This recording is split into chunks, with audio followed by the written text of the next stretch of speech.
গাজায় গণহত্যা বন্ধের দাবিতে কয়েকদিন ধরে বিভিন্ন জায়গায় চলছে বিক্ষোভ সমাবেশ। সেই উপলক্ষে বায়তুল মোকাররমে আছেন আমাদের সহকর্মী বনি ইবনে কামাল। বনি, এই মুহূর্তের পরিস্থিতি নিয়ে জানাবেন। বান্ডেল থাকলে প্রতি সেনমানিতে টাকা বাঁচবে। বিকাশ সেনমানি বান্ডেল কিনে জিতুন প্রতি লেনদেনে।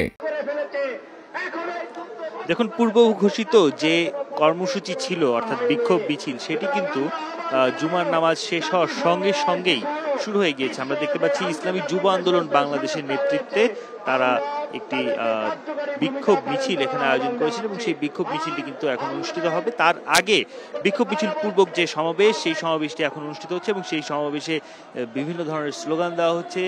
ফিলিস্তিনি রাষ্ট্র হিসেবে প্রতিষ্ঠা করার স্লোগান দেওয়া হচ্ছে, ফিলিস্তিনির স্বাধীনতার স্লোগান দেওয়া হচ্ছে।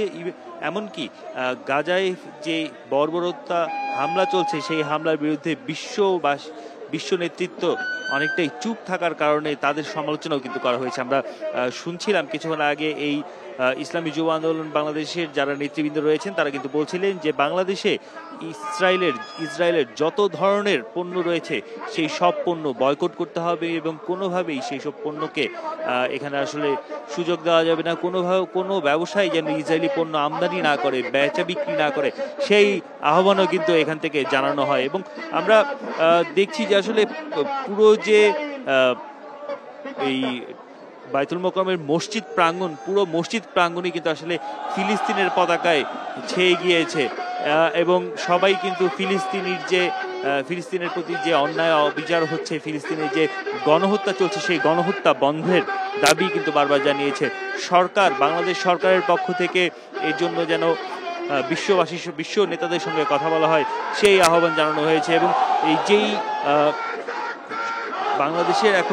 বাংলাদেশ থেকে যেন তাদেরকে সহায়তা পাঠানো হয়, অর্থাৎ ফিলিস্তিনের বাসী যারা ফিলিস্তিনে আহত রয়েছেন তাদের সহায়তায় বাংলাদেশ পাশে দাঁড়ায়, সেই জন্য সরকারের প্রতিও কিন্তু আহ্বান জানানো হয়েছে।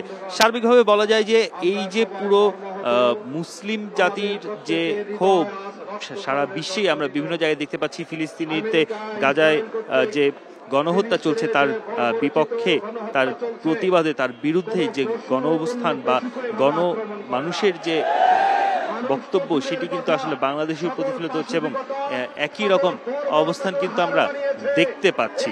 আমরা দেখছি যে আসলে সবাই কিন্তু এই যে গাজায় যে বর্বরোচিত হত্যাকাণ্ড, সেই হত্যাকাণ্ডের বিরুদ্ধে প্রতিবাদ জানাচ্ছেন এবং তারা বলছেন যে যে কোনো মূল্যে এই প্রতিবাদ তারা অব্যাহত রাখবেন এবং তারা চান যে ফিলিস্তিনি যেন স্বাধীন ভূখণ্ড হতে পারে, ইসরায়েলি আগ্রাসন যেন বন্ধ হয়। এই ছিল বায়তুল মোকাররম থেকে আমার কাছে সর্বশেষ তথ্য। বিক্ষোভ সমাবেশ নিয়ে বায়তুল মোকাররম এলাকা থেকে জানাচ্ছিলেন আমাদের সহকর্মী বনি ইবনে কামাল।